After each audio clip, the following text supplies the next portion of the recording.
종합토론의 자장을 맡아주실 안병익 회장님을 소개해 드리겠습니다. 안병익 회장님은 현재 한국푸드테크협회 협회장으로 계시며 우리나라 외식업계의 대표적 O2O 서비스인 식신 주식회사의 대표를 맡고 계신 분으로 푸드테크 산업의 발전을 위해서 최일선에서 활동하고 계신 분입니다. 그럼 안병익 협회장님께 오늘의 종합토론 진행을 부탁드리겠습니다. 네, 안녕하십니까. 오늘 토론회 자장을 맡은 한국푸드테크협회 협회장 안병익입니다. 앞서 네 분들께서 식품산업의 성장동력 푸드테크라는 큰 주제로 푸드테크 산업의 미래와 비전, 그리고 여러 가지 그런 현실적인 이야기들을 좀 들려주셨는데요. 지금부터는 푸드테크 산업을 확대시켜 나가기 위해서 어떤 정책적, 제도적 노력과 또 투자가 필요할 것인지 전문가들을 모시고 좀 이야기를 하는 그런 자리를 좀 갖도록 하겠습니다. 우선 시작에 앞서서 오늘 토론에 참여해 주실 패널분들을 소개하도록 하겠습니다. 한국식품연구원 김병삼 책임연구원님 오셨습니다. 네, 박수 쳐주세요. 예. UTC 인베스트먼트 이강학 이사님 오셨습니다. 네, 이화여자대학교 이진규 교수님 참석하셨습니다. 그리고 농림축산식품부 이시혜 과장님 참석하셨습니다. 네, 그리고 앞서 발표하신 네 분들도 같이 패널에 참여를 하시는데요. 그 온라인으로 이제 국민들께서 보시고 질문하신 내용들이 좀 있습니다. 그래서 발표하신 분들은 이 질의의 내용에 대해서 좀 앞으로 답변을 해주시면 되겠습니다. 우선 좀 너무 좀 딱딱하게 하는 것보다는 좀 저희가 편안하게 좀 이야기를 하는 게 좀 필요할 것 같아서 이 패널로 나오신 분들의 좀 자기소개 겸 간단한 자기소개 겸 근황 토크를 한번 들어보면 좋겠습니다. 아마 코로나 때문에 여러 가지로 지금 업무라든가 이런 것들이 좀 많이 변화가 좀 있을 거라고 생각하는데요. 우선 농림축산식품부 이시혜 과장님부터 좀 근황 토크를 한번 해주시면 감사하겠습니다. 반갑습니다. 농식품부 식품산업정책과장입니다. 그냥 코로나 때문에 저희도 굉장히 지금 어려운 상황인데요. 이렇게 그 비대면으로 포럼을 하고 있는 것 자체가 우리 코로나에 얼마나 이제 우리 일상에 영향을 받고 있는가 그런 거를 단적으로 보여주는 것 같습니다.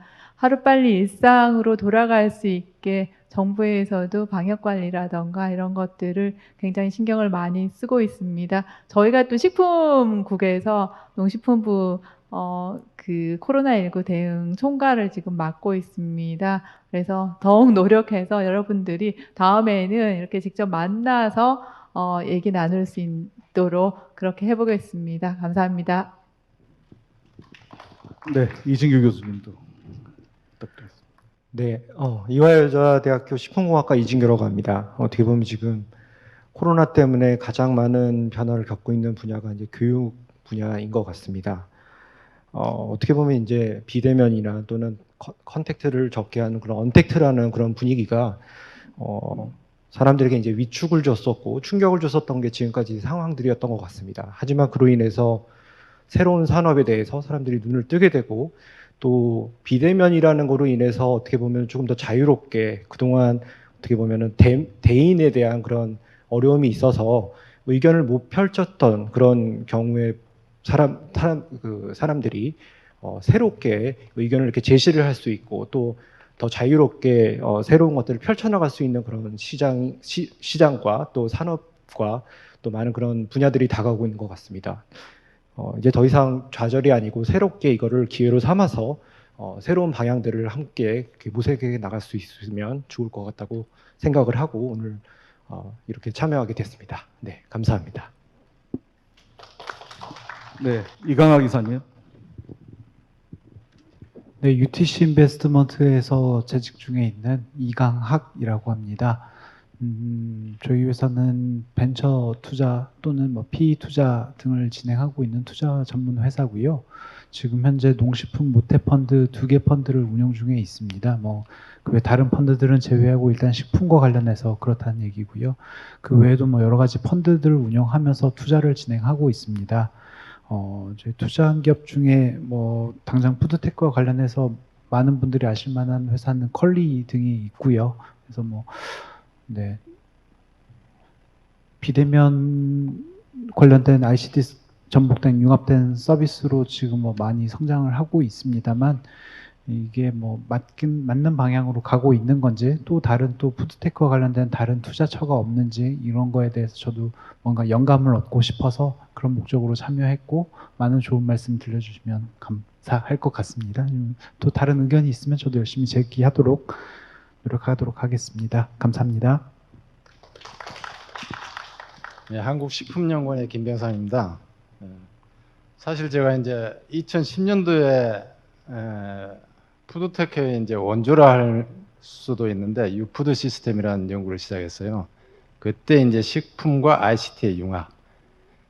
그때 이제 그 연구를 시작한 게 우리나라 이제 NTRM에서 보면 우리나라 식품 산업 기술이 선진국의 한 70% 정도 수준에 머물렀다 해서 국제적으로 이제 경쟁력을 가지고 그리고 세계 시장에서 이제 좀 내놓을 수 있는 그런 기술을 어떻게 개발할 것이냐 이제 고민하다가 이제 우리가 이제 가장 전통적인 방식으로서는 이제 세계 시장에서 경쟁하기가 어렵고 이제 우리가 가장 강점이 있는 기술 그 이제 스마트폰과 같은 IT 기술 이 기술을 식품 기술에 식품 산업에 도입하면 우리가 세계 시장에 내놓을 수 있는 그런 기술을 내놓지 않겠느냐 해서 이제 2010년도에 이런 연구를 했는데 어떻게 보면은 이제 컨버전스 푸드 테크놀로지가 되죠. 이제 이게 식품 푸드 테크에 어떻게 보면 원주를 할 수 있는데 지금 이제 이게 새로운 성장 동력으로 지금 이제 각광을 받고 있고 이제 세스 2020에서도 이 미래식품이나 푸드 테크 이게 이제 가장 유망한 기업으로 유망한 산업으로 이제 떠오르게 됐는데 상당히 이제 감회가 이제 남다릅니다. 오늘 이제 좋은 주제 발표들 많이 해주셨고 또 이제 좋은 토론이 계속 이어지기를 바라겠습니다. 네, 감사합니다. 네. 그 공통 질문을 드리기보다는 좀 전문 분야가 다 다르신 것 같아서 좀 개별적으로 제가 좀 질문을 좀 준비를 해봤습니다. 아무래도 여기 계신 분들이나 시청하신 분들은 다 이제 기본적인 그런 내용에 대해서는 다 숙지를 하실 거라고 생각하고 있어가지고요. 좀 더 이제 좀 디테일한 질문을 드리는 것이 좀 패널 나오신 분들한테 좀 좋다고 생각을 했습니다. 우선 첫 번째는 그 대체식품에 관한 건데요. 그 대체식품이 이제 크게 푸드테크에서 가장 큰 이슈가 되고 있는 것이 현실입니다. 지금 잘 아시겠지만 그 환경 보호라든가 또 닭고기 생산의 70%가 중복해서 들어간다고 해요. 왜냐하면은 닭고기를 사육하기 위한 그런 사료를 또 만들기 위해서 농산물을 재배하고 농산물 만든 걸 사료를 만들어서 또 축산을 하고 또 축산한 걸 또 도축하고 이동하고 이런 과정에서 엄청나게 많은 에너지가 중복해서 들어간다고 하고 있습니다. 그래서 앞으로 지구 환경을 지키고 또 어떤 착한 소비 이런 것 때문에 이제 대체육에 대한 거는 필수 불가결한 그런 시장이라고 생각하고 있는데요. 이런 그 대체육이 이제 향후 어떻게 더 성장하고 그 다음에 이런 대체육 시장이 정말 커졌을 때 문제점은 없는지 이런 부분에 대해서 누가 답변하면 가장 좋으실까요? 우리 이강학 이사님. 네. 혹시. 네.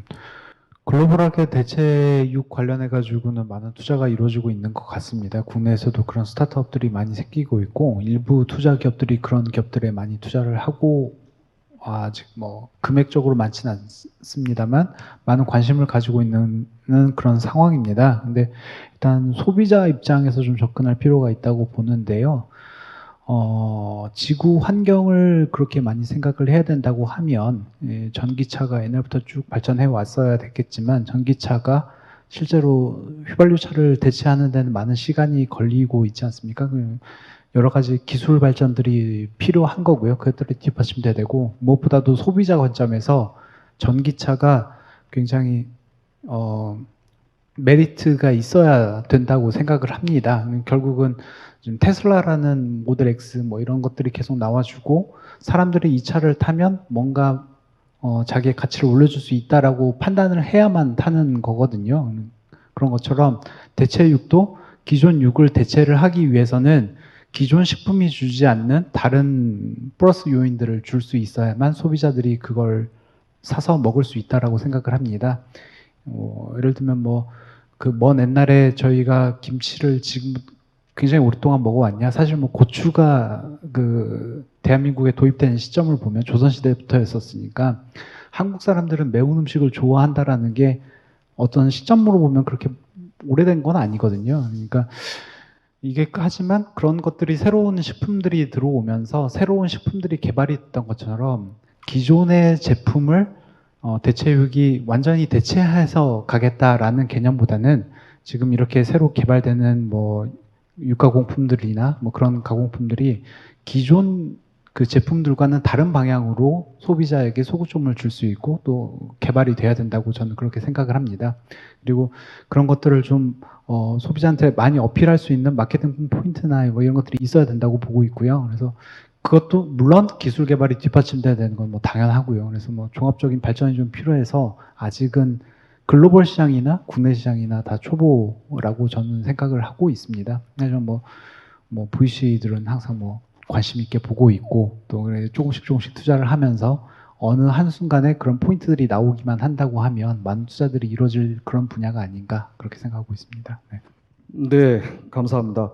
오늘 사실 그 발표에는 좀 빠졌지만 지금 코로나 이후에 모든 산업이 침체기인데 유독 잘 되는 산업이 하나 있습니다. 푸드테크입니다. 그러니까 온라인 식품 거래가 20%가 증가했고요. 온라인 배달도 크게 증가를 했습니다. 푸드테크 하면은 이런 온라인 식품 거래, 배달 이런 걸 빼놓을 수가 없는데요. 배달 종사원도 지금 한 25만 명 정도 되고 있습니다. 최근에 배달의 민족, 1위 사업자인 배달의 민족이 이제 수수료 변경 때문에 큰 이슈가 됐었어요. 그리고 경기도나 서울시에서는 이제 공공 배달 앱을 지금 만들겠다고 이미 선언을 하고 만들고 있는 상황인데요.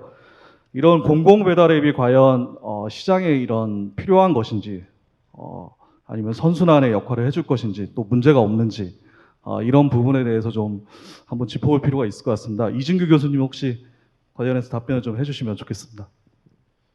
일단 사실 저도 아까 저에 대해 근황에서 말씀을 드릴까 하다가요. 근데 말씀 안 드렸던 게 저도 코로나 1세대를 넘겨야 될 첫 창업자이기도 합니다. 저희 학교에 이제 기술지주 자회사를 저희도 만들었는데요. 여러 가지로 어렵고 저희도 여기서 대응을 하기 위해서 저희가 그동안 생각을 했던 저희 회사는 이제 3D 프린터로 이제 식품을 찍는 회사를 지금 목표로 해서 지금 진행을 하는 중인데 코로나 때문에 저희도 이제 저희 기술의 일부를 마스크를 만드는 감염병 대응으로 일부 품목을 바뀌어서 지금 진행을 하고 연구와 그런 개발들을 진행을 하고 있습니다.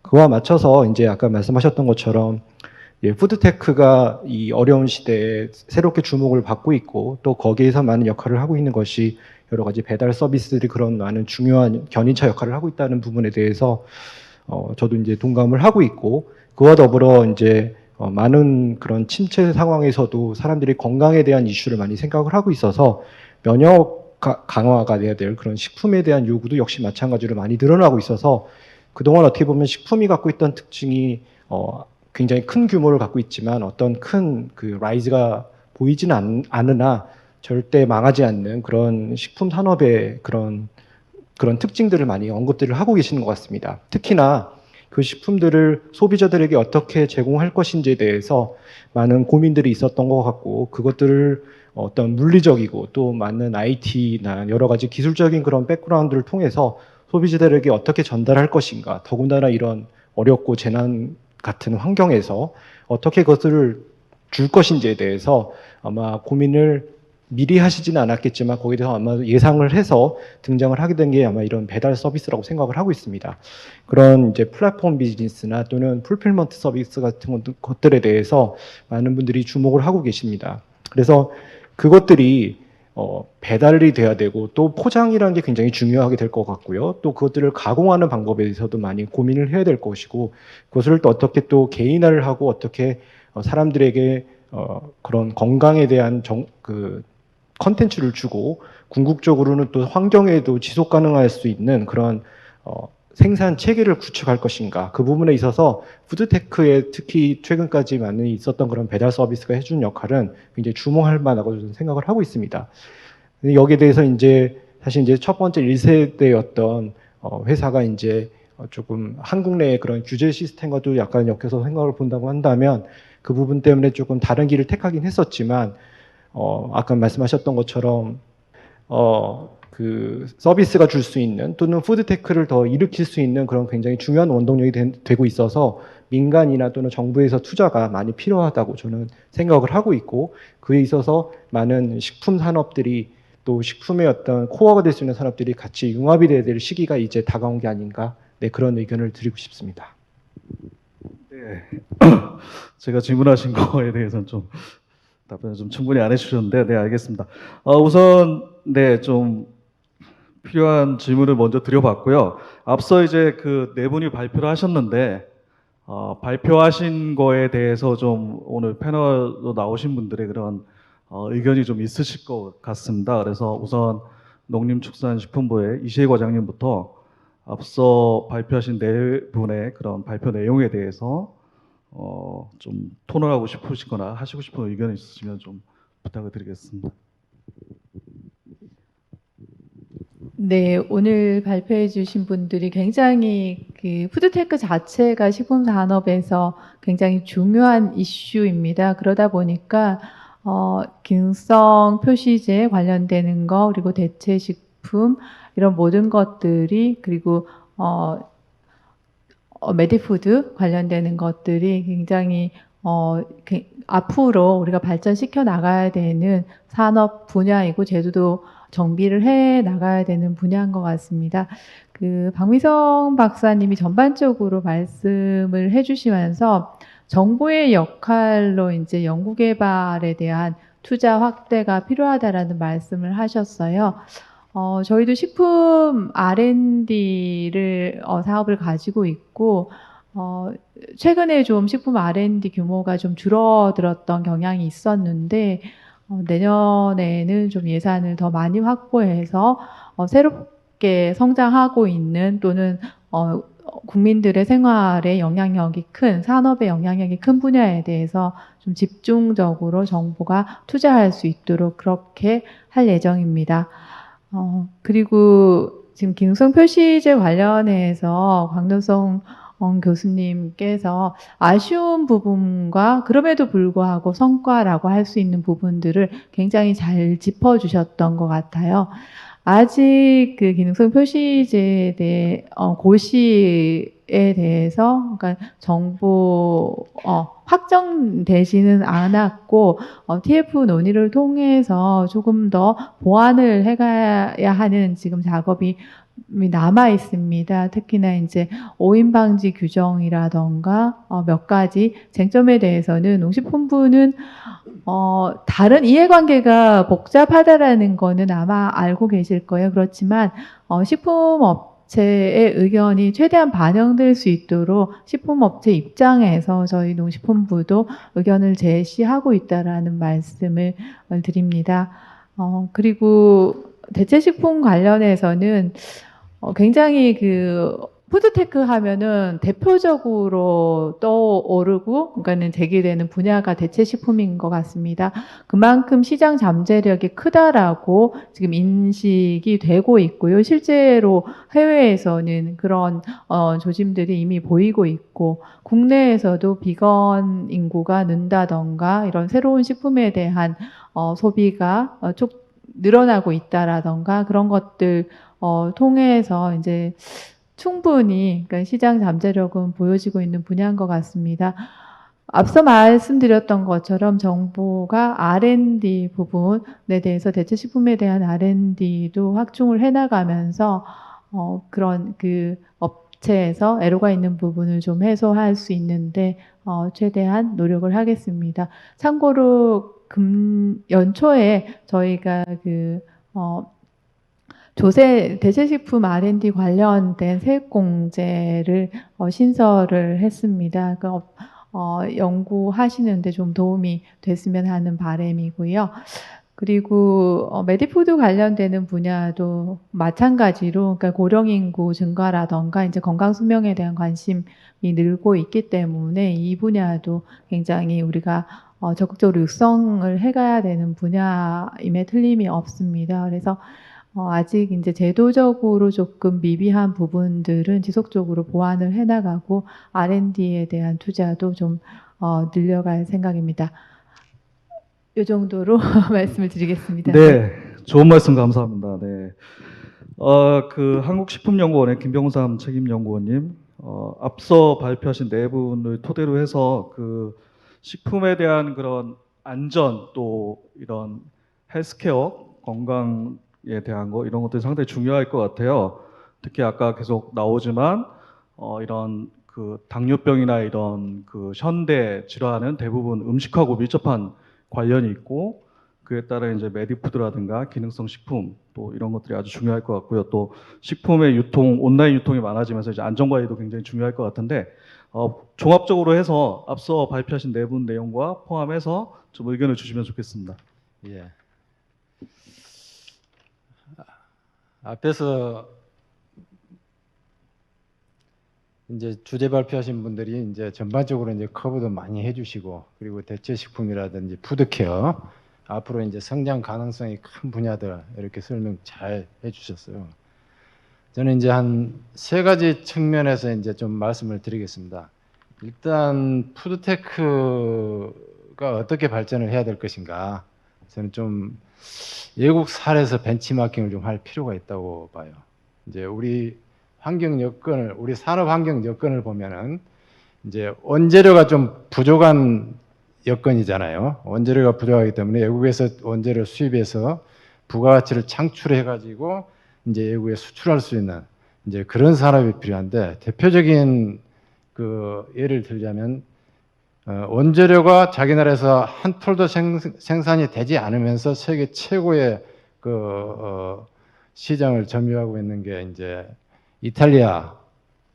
커피가 한 톨도 생산이 되지 않잖아요. 그렇지만 에스프레소, 캡슐 커피 머신 그 세계를 석권하고 있고 그리고 스위스 같은 경우는 인삼이 한 뿌리도 생산되지 않지만 가장 매출이 큰 진사나 생산하고 있고 그리고 스위스의 네슬레 같은 회사들 매출이 이제 100조 되잖아요. CJ 같은 경우 그룹 전체 매출이 33조, 동원 같은 경우 7조 이 정도인데 네슬레 하나가 식품 원재료도 충분히 생산되지 않은 스위스에서 100조다. 그러면 우리나라 식품 시장 외식 모든 분야를 포함해도 200조라는데 그래서 이런 쪽에 이제 창의적인 발상 이제 이런 게 좀 필요할 것 같고 그리고 이제 두 번째는 이제 우리 푸드테크 하면은 사실은 이제 대명사가 제가 이제 한국 푸드테크 협회 홈페이지 한번 들어가 봤어요. 그러면은 주로 이제 음식 배달 이제 서비스하는 그런 회사들하고 이제 몇몇 회사들이 있는데 사실 푸드테크 영역은 굉장히 넓잖아요, 이게. 그래서 이제 좀 이 개발 영역 그리고 이제 사업체들이 진출하고 투자할 수 있는 그런 영역을 좀 확대할 필요가 있다. 지금 보면은 이제 세계적으로 보면은 농업 기술에 가장 관심을 갖고 있고 투자를 많이 하는 회사가 IT 기업이잖아요. 시스코. 전 세계적으로 네트워크 시장 한 70% 점유하고 있는데 이런 시스코 그리고 IBM 그리고 MS 이 회사들이 지금 가장 농업에 관심을 많이 가지고 있고 투자를 많이 하고 있고 그리고 다국적 기업들 생산 쪽에서는 사실 그래서 칠리에서 포도가 한국까지 오고 미국에서 이렇게 올 수 있고 남아공에서 올 수 있고 하는 게 전부 보면 다국적 기업들이 이제 그 투자를 해서 이렇게 육성을 해가고 있거든요. 그래서 농업 분야 같은 경우, 식품 분야 같은 경우 꼭 이게 영역이 중소기업이라든지 농민들만 힘으로 이게 그 경쟁력을 가질 수 없을 거예요. 지금 이제 세계 시장하고 경쟁을 해야 되니까. 그래서 이제 푸드테크 분야는 보면은 그래서 배달이라든지 이제 그리고 생산 쪽은 우리는 스마트팜을 가장 그 농식품부에서도 대명사처럼 이야기를 했는데 사실 유커머스 그 아마존이 지금 세계에 석권하고 있지 않습니까? 각종 이제 그 물류 이런 쪽 그리고 지금 LG나 삼성도 지금 이제 세스에서도 많이 그 내놓고 있는데 앞으로는 스마트 키친 같은 경우 이게 굉장히 우리가 그 세계적으로 주도권을 가지고 갈 수 있는 분야. 그리고 이제 오늘도 그 설명이 있었습니다만 이제 푸드케어나 푸드 서비스 쪽 그리고 이제 언택트 물류 이런 쪽은 이제 앞으로 굉장히 유망할 거예요, 사실은. 그 세계 역사를 바꾼 그 50대 인물들 하면은 그 컨테이너를 발견한 그분이 사실은 세계 역사를 바꾼 50대 인물 중에 한 명으로 들어가거든요. 그래서 식품, 물류, 운송 그리고 이제 각종 이제 스마트 센서들 굉장히 부가가치가 높은 그리고 스마트 기기들 이런 쪽이 이제 영역이 굉장히 많기 때문에 이제 우리가 이제 좀 그 영역이나 투자할 수 있는 분야 이거를 굉장히 좀 그 넓혀갔으면 좋겠고 마지막으로는 이제 앞으로 이제 미래 푸드테크를 그러면 국가 차원에서는 어떻게 가면 좋겠는가 이거를 봤어요. 이제 개인 기업들은 이제 돈이 되고 미래 유망한 이게 투자처가 되겠다 하면 이제 자생적으로도 이제 할 수 있지만은 이제 국가 R&D라든지 국가 차원에서 보면은 어차피 세 가지인 것 같아요. 이제 기후 변화, 뭐 코로나도 사실은 기후 변화하고 이제 전혀 무관한 건 아니다 하잖아요. 그래서 이제 앞으로 10년 후면 우리가 바나나를 먹을 수 없는 상황이 될 거다. 바나나 팬데믹 이런 이야기도 하잖아요. 그리고 기후 변화 계속 온도가 올라가니까 그래서 결국은 이제 대체 식품 이야기도 이제 그런 맥락에서 보는데 이제 식량 안보 차원에서 이제 정부가 국가 식품 시스템을 구축하는 그런 쪽에 이제 그 투자가 필요할 거다. 해서 이 분야는 이제 대표적으로 이제 미래식품, 정밀농업 이게 이제 대표적이라고 이제 봐요. 그 다음에는 이제 앞으로 다양한 전염병이나 식품 사고 이제 이번 코로나에서 이제 우리가 절실하게 느꼈잖아요. 그래서 이제 식품 안전 시스템 구축하는 쪽 이런 쪽에 이제 이거는 그 식량 보급 공급과 더불어서 이제 같이 가야 될 사항이다. 그리고 이제 마지막으로 이제 앞으로 이제 이게 생활 환경이 이제 생활 방식이 이제 앞으로 이제 굉장히 이제 변한다잖아요, 지금이. 그래서 이제 인구 고령화, 1인화 그리고 이제 이번 그 코로나에서 느낀 것처럼 언택트 물류 시대 이런 쪽 그래서 이런 쪽에 관련된 그 기술 개발이나 투자 이런 게 필요하지 않을까 이렇게 생각을 해봅니다. 이상입니다. 네, 감사합니다. 그 시간이 좀 많지 않아서요.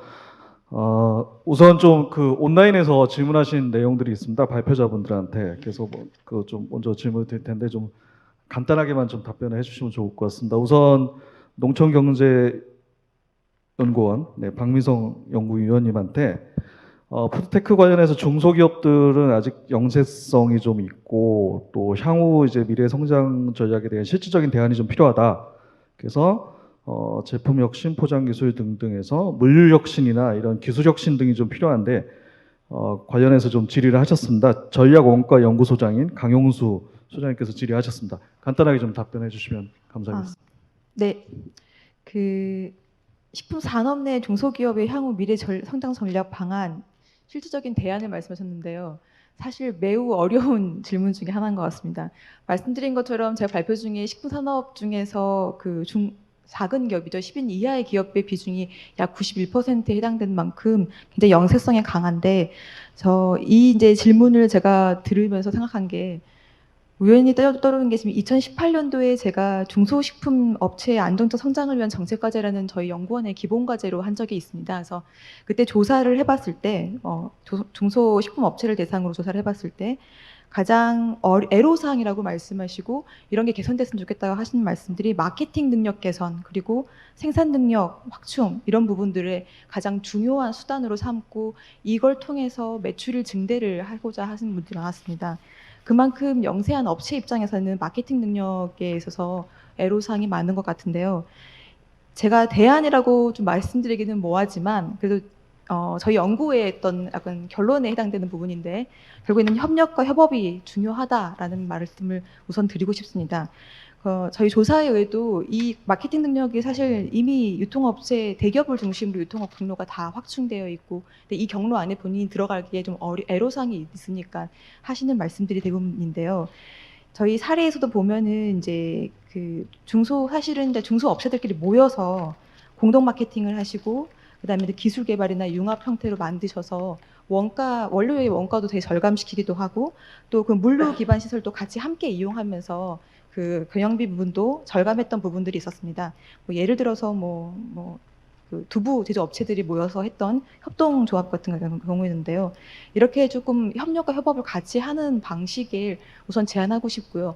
또 한 가지 좀 작게 얘기했지만 농공상 융합형 중소기업이라고 저희 또 하고 있는 그 농식품부 내에 또 사업이 있습니다. 이런 사업들을 좀 활용해서 마케팅 능력 등은 좀 지원을 받은 방식이 어떨까라는 생각을 해보았습니다. 그리고 그 또 한 가지 이제 두 번째로 연결되신 게 이제 물류 혁신 부분인데요. 말씀하신 것처럼 지금 코로나19 이후에 굉장히 빠르게 안착되고 있고 그 물류 쪽에서 굉장히 발달되고 유통이죠. 사실 유통 판매 쪽이 발달되고 있는 부분은 언택트 기술 쪽으로 굉장히 플랫폼 기반 서비스들이 굉장히 빠르게 성장하고 있고 향후 지금 이번에 코로나 이후 포스트 코로나 시대도 역시 언택트 기술은 계속 굉장히 빠르게 발전하고 오히려 가속화될 거라고 봅니다. 사실은 중국의 지금 이 코로나19 이후에도 최근엔 또 흑사병도 있고 해서 늘 이런 질병들이 함께 움직이기 때문에 물류 혁신 부분은 빼놓을 수 없는 부분인 거는 명확하고요. 다만 이제 이 향후 기술 어떤 기술을 통해서 할 거냐라고 보면 사실은 제가 이 식품 공학이나 이런 물류 유통 전공은 아니어서 어떤 기술이라고 딱 집어서 말씀드릴 수는 없지만 그래도 제가 봤을 때는 그 최근에 나와 있는 어떤 형태들을 본다고 하면 제조업체의 경우에는 어떤 원료를 실시간으로 원료 주문 같은 거, 제품이 주문이 들어오면 거기에 필요한 원료 같은 것도 실시간으로 주문을 하고, 모든 건 다 실시간으로 자동으로 수발주하는 방식의 형태로 가서 굉장히 배송까지도 빠르게 움직이는 형태로 갈 확률이 크다. 그리고 소비자 측면에서 봤을 때는 소비자가 주문과 동시에, 자동적으로 주문과 함과 동시에 이건 사실 이제 중국의 알리바바 형태인 것 같은데요. 주문을 가면서 하면은 바로 이제 그 자동화 기기 설비에 의해서 내가 골랐던 물건들을 1시간 이내에 다 정리해 놓고서 그냥 와서 가져가거나 아니면 배송을 해주는 방식으로 형태가 많이 있습니다. 그래서 이런 쪽으로 계속 기술을 가지 않을까라고 예상해 보았습니다. 네, 이상입니다. 네, 감사합니다. 네, 이어서 그 온라인에서 들어온 질문 또 하나 드리겠습니다. 한양대 광노성 교수님한테 SR도 허용하는 내용 중에 이제 대체 저감 제거는 좀 어렵지 않느냐라는 그런 질문이 오셨는데 그거에 대해서 좀 간단하게 답변 좀 부탁드리겠습니다. 네. 예, 그 질문 자체는 어떻게 보면은 유권 해석과 비슷한 성격이라서요. 제가 사실 그거를 답변할 위치에 있지는 않습니다. 그래서 그냥 참고적으로만 알고 계시면 될 것 같고 더 궁금하신 부분은 식약처 쪽에 상의를 하시면 될 것 같고요. 제가 요거를 보고 그 판단하는 거는 그냥 문구 그대로 해석하면 되지 않을까 싶고요. 예를 들어서 글루텐 프리라고 해서 우리가 보통 많이 접하는 것들이 있거든요. 그러면 그런 거 관련된 거를 갖다가 앞으로 실증을 통해서 입증해달라 그런 것으로 이해하면 되지 않을까 싶습니다. 그러니까 식약처에서 지금 하고 있는 거는 새로 나오는 거를 예상하기보다는 지금 나와 있는 거를 어떻게 잘 전달하느냐 그쪽에 좀 초점을 맞추고 있는 것으로 알고 있습니다. 예, 감사합니다. 네, 감사합니다. 농진청 식량과학원에서 질문하셨는데요. 그 식물성 대체식품이 전체 대체식품의 한 88% 이상을 차지하는데 향후 이런 식량 작물 기반이 더 확산이 될 건지에 대한 질문을 하셨습니다. 이거는 세종대학교 박성호 교수님이 간단하게 좀 답변해 주시면 좋겠습니다. 식물성 대체식품 관련해서 지금 현재에도 많은 붐이 일어나고 있고요. 지금 다이어트에 대한 유행, 그리고 세계 각지에서 빠른 SNS와 미디어를 통해서 이런 식물성 고기에 대한 건강 기능성 이런 것들이 두각을 나타내고 있고, 반대로 또 동물 축산 쪽에서 좀 약간의 공격을 받고 있는 것은 사실입니다. 근데 제가 생각할 때는 이런 성장세는 어느 정도는 계속 지속 가능할 것이라고 예상이 되고 있고요. 반면에 기존 저희 축산 산업이 약간의 위축될 수 있는 가능성은 있다고 봅니다. 하지만 이런 기존의 고유의 방법이 계속 위기가 발생을 하고 공격만 당할 것은 아니라고 보고요. 이런 새로운 것과 옛날 것, 기존의 것들이 현명하게 잘 융합이 되고 녹여나갈 수 있으면 가장 좋은 방법이 될 것 같습니다. 요는 식물 대체식품이 아직까지는 계속 지속적인 성장 기도가 유지가 될 것이라는 조심스러운 예측을 해볼 수 있을 것 같습니다. 이상입니다. 네, 감사합니다. 농수산식품유통센터의 김슬기님께서 질문하셨는데요. 신식품 분야의 발굴 관련하여 정책 사업이나 유관기한 계획 등이 궁금하다고 하셨습니다. 이거는 식품산업정책과장님인 이시혜 과장님께서 답변해 주시면 좋겠습니다. 네, 아마 여기 지금 시청하고 계시는 분들도 알고 계실 것 같은데요. 작년에 농식품부, 식약처, 관계부처 합동으로 미래 유망품목 육성을 통한 식품산업 활력 제고 대책을 마련을 했습니다. 거기에서 저희가 내세웠던 게 특수 맞춤형 식품, 그러니까 메디푸드나 고령진화식품, 그리고 대체식품, 펫푸드 같은 특수 맞춤형 식품하고 기능성 식품, 간편 식품 이런 이제 분야를 앞으로 정부가 적극적으로 육성할 분야로 선정을 해서 지원 계획을 마련을 한 바 있습니다. 근데 앞으로도 새로운 그 신규 식품 시장 육성은 지속적으로 필요하다라고 보입니다. 어떤 분야가 유망한가에 대해서는 우선은 세계 시장의 산업이기 때문에 산업 트렌드의 분석이라던가 해외 유세 기업들이 어느 분야에 R&D 투자가 되고 있는지에 대한 그 동향을 지속적으로 모니터링을 할 필요가 있는 것 같습니다. 그렇게 해서 지속적으로 신성장 분야를 발굴을 할 거고요. 그리고 이런 것들이 이제 국내에 안착하기 위해서는 초기 시장이기 때문에 시장을 좀 창출하는, 수요를 창출하는 그런 기능이 정부로서는 좀 필요하고요. 두 번째는 그러니까 혁신 기술을 실제로 발전시킬 수 있는 기술 벤처들의 육성이 굉장히 중요합니다. 기술 벤처 육성을 위해서는 정부 R&D가 좀 마중물이 되어야 될 필요가 있고요. 그리고 각종 세제 혜택을 비롯해서 각종 혜택들이 좀 추가가 돼야 되고, 그리고 이제 기술들이 개발된 기술이 상용화될 수 있도록 그런 이전이 된다거나 하는 그런 지원, 그러니까는 프로세스를 좀 만들 필요가 있습니다. 또 그 모태펀드에 참여하고 계시는 지금 벤처캐피탈에서도 오셨는데요. 그런 이제 새로운 그 기술 벤처들의 민간 자본이 투자될 수 있도록 하는 그런 조치들도 필요하다라고 보입니다. 그래서 그런 의미에서 농식품 모태펀드가 앞으로 적극적으로 그러니까는 식품 벤처들에 대한 투자를 확대할 수 있도록 저희가 다양한 인센티브도 마련을 하고 정책적으로 좀 발전시켜 나가도록 하겠습니다. 네, 감사합니다. 사실 한 2시간 이상은 좀 토론해야 될 것 같은데 시간이 너무 없어서 거의 끝나가는 시간이 다 돼가고 있습니다. 마지막으로 토론 패널분들 중에서 혹시 발표자분들한테 궁금하신 점 있으면 마지막으로 질문 한 번을 받도록 하겠습니다. 혹시 있습니까? 네, 이진규 교수님, 예, 일단 말씀하십시오.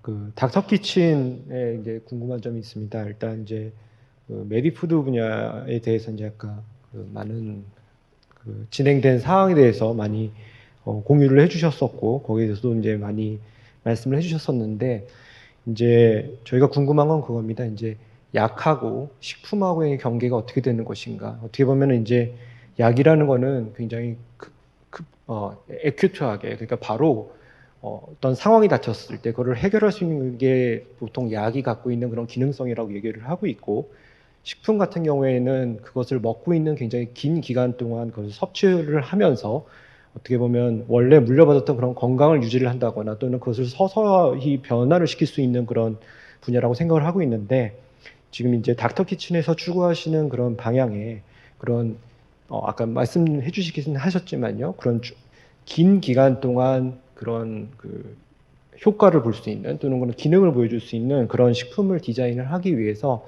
어떠한 그런 이 연구와 어떠한 그런 협력 체계가 필요할 것 같은지, 또는 그런 제품군이나 또는 그런 사업군이 가야 될 방향성에 대해서 좀 의견을 주시면 좋을 것 같습니다. 네, 닥터 키친 박재현입니다. 아까 제가 잠깐 지나가는 말로 설명드렸지만, 식품이 뭐 식이요법이든 아니면 어떤 건강에 영향을 주는 관점에서 그 기여도와 역할에 대한 분리된 효용에 대한 이야기를 할 지금 시점이나 그런 근거나 뭐 그런 상황은 아직 아닌 것 같습니다. 근데 이제 우리가 누구나 다 직간접적으로 알고 있다시피 상당히 영향을 주는 것 같긴 하고, 그런 것들에 개인의 경험을 통해서 관리를 잘했을 때 효과를 보기도 하고, 그리고 아까도 제가 말씀드렸다시피 우리가 이제 눈 뜨면은 계속 움직이고 먹고 하는 그런 내 몸에 영향을 주는 큰 인풋인 거는 명확하기 때문에, 먹는 즐거움 그리고 어떤 식욕을 떠나서 이 건강 그리고 나의 어떤 몸의 컨디션, 이런 것들에 그 두 마리 토끼를 다 잡으려면 한쪽에서도 계속 꾸준히 연구하고 고민하고 근거도 마련하고 해야 된다고 생각합니다. 그래서 저희도 이제 제일 아까 임상 결과도 좀 보여드리고 내용도 좀 공유를 드렸지만, 저렇게 뭐 지표들, 의학적인 지표들이 좋게 나왔다고 해가지고 저희가 효과가 있다고 얘기하지는 않습니다. 특히나 이제 오히려 직접적인 치료나 뭐 약으로 오인하시면 안 된다라고 이제 경고 문구를 날릴 정도로. 근데 거꾸로 그런 조심성을 가지되 계속 그러한 효용과 효과에 대한 관심을 가지고 파고들고, 또 의학계, 뭐 영양계하고 협력을 해 나가면 어느 시점이 됐을 때 이게 기여도와 영향력 그리고 또 한계, 이런 것들이 좀 규명되고 명확해질 때쯤이 되면 자기 건강 관리에 굉장히 오버하지 않은, 그러니까 충분히 받아들일 수 있는 수준으로 녹아들어져 갈 거로 생각을 하고요. 그게 그러한 협력을 끌어내기 위해서도 클리니컬 트라이얼이라든지 에비던스 기반은 매우 중요한 것 같습니다. 왜냐하면 어쨌든 질환과 건강은 메디컬 영역이고, 그 의사분들과 영양을 공부하시는 분들 입장에서는 그러한 근거나 그런 어떤 설계된 사이언티픽한 어프로치가 전제되어야지 어떤 관심, 토론, 그리고 공동 연구, 이런 것들이 진행되기 때문에 저희는 뭐 그러한 저희의 효용을 최대한 뭐 자랑하고 싶고 뭐 어필하고 싶은 마음이 없진 않지만, 조심성을 가지고 오히려 더 큰 흐름으로 만들어질 때까지 계속 단계적으로 접근할 생각입니다. 감사합니다. 네, 감사합니다. 네, 시간이 다 돼서 이제 마무리 좀 해야 될 것 같습니다. 오늘 바쁘신데도 이렇게 패널 토의에 참여해 주신 네 분께 감사드리고요. 또 발표해 주신 네 분께도 다시 한번 감사의 말씀드리겠습니다. 경제 위기 이후에 새로운 질서를 뉴노멀 시대라고 하는데, 코로나 이후에 이제 새로운 뉴노멀 시대가 지금 열리고 있습니다. 프로테크는 아마 이 새로운 뉴노멀에서 가장 주목받는 산업이 되지 않을까 생각하고 있습니다. 또 우리 프로테크에 종사하는 많은 분들뿐만이 아니고 농축산수산업에 종사하는 많은 분들, 또 외식업에 종사하는 500만 종사자분들한테도 큰 아마 도움이 될 거라고 생각합니다. 앞으로 푸드테크가 대한민국의 새로운 산업으로서 더욱더 성장할 수 있도록 많은 그런 지도와 격려를 부탁드리겠습니다. 오늘 패널 토의는 여기서 마치겠습니다. 감사합니다. 네, 오늘 비대면으로 진행된 포럼에 참석해 주신 토론자 여러분, 발표자 여러분, 그리고 온라인으로 이렇게 참석해 주신 국민 여러분 감사드립니다. 이상으로 농림축산식품부와 농림식품산업 미래성장 포럼이 주최하고 농림식품기술계획평가원이 주관한 제24회 농림식품산업 미래성장 포럼을 마치겠습니다. 감사합니다.